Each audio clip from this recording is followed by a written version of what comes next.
दादा काय नाव आहे? रुको ना भलिए हो जान दो फिर बता दो। आप कब गए थे? कल गए थे ना। अच्छा, जब गए थे तब पानी कैसा था? पानी नहीं था फिर, अच्छा, उसके बाद लगे पानी आया। हाँ हाँ हाँ हाँ। हम लोग उधर पहुंचे, उधर से रिटर्न जैसे वैसे पानी आ गया। आप कितने लोग थे?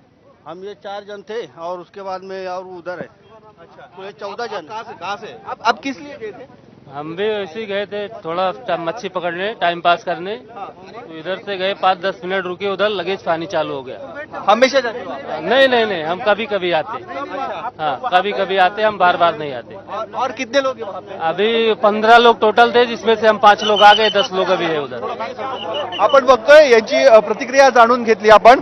15 एकूण लोक होते, त्यापैकी 5 जणांना आता रेस्क्यू करण्यात आलेला आहे आणि उर्वरित जे आहेत ते उर्वरित अजूनही त्याच टेकडीवर आपल्याला बघायला मिळत आहेत।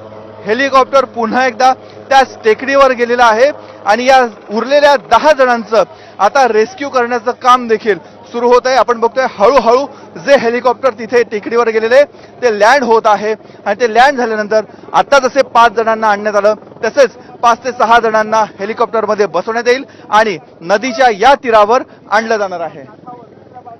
बरोबर आहे, 5-5 जणांचा ग्रुप केला जातोय आणि या सगळ्या अडकलेल्या लोकांना नदी तीरावरती आणण्याचा प्रयत्न केला जातोय। 5 जणांना सुखरूपरित्या आणलं गेलेलं आहे आणि आता पुढचे 5 जण हेलिकॉप्टरमध्ये बसून नदीच्या किनाऱ्यावरती येणार आहेत। गिरणा नदीमध्ये हे सगळे 14 ते 15 मच्छीमार अडकलेले होते।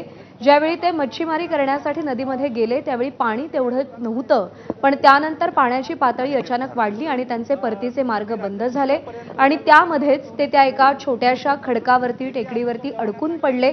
अख्खी रात्र त्यांनी या दगडावरती या खडकाळ भागावरती बसून काढली आहे। त्यांचं सुदैव एवढंच होतं की पाऊस जास्त पडला नाही, पाणी जास्त नदीचं वाढलं नाही आणि त्यामुळे सुरक्षितरित्या ते त्या खडकावरती बसून राहिले।